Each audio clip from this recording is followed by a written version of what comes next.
So this video is for anybody out there who's invested in a private corporation, specifically a private cannabis company, because cannabis is all the craze these days, and that company is looking to go public.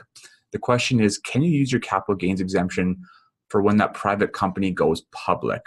And if you remember from a prior video, the capital gains exemption allows you to exempt up to $866,000 of capital gains when you sell shares. The issue is that you can't use a capital gains exemption when you sell the shares of a public company, such as the shares of Apple. And so the answer to that question is that actually, yes, you can use your capital gains exemption. So the situation is you invest in a private cannabis company. That company does really well, and now they're looking to go public. So you can actually file an election to trigger a capital gain for which you can use your capital gains exemption on. So here's how it works. The capital gain is calculated by the difference between what you initially invested in that company and the increase in value for when that company was private and you own the shares. So this is going to be the capital gain that you trigger and use your capital gains exemption on.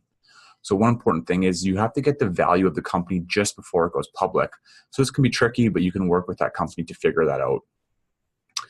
And then what happens is then what you trigger it at, this becomes the new cost of your shares for when the company goes public.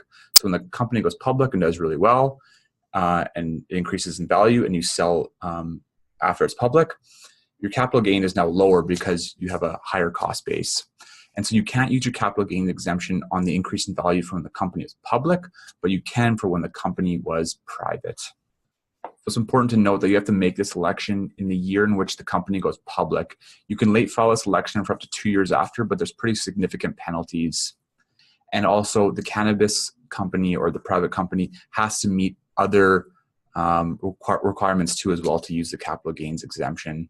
But this election is a very handy one so that you don't lose out on your capital gains exemption for when you own shares of a private cannabis company that goes public. So don't worry about this. And if you have any questions, don't hesitate to reach out to me and ask. And I would love to just show you how the election works.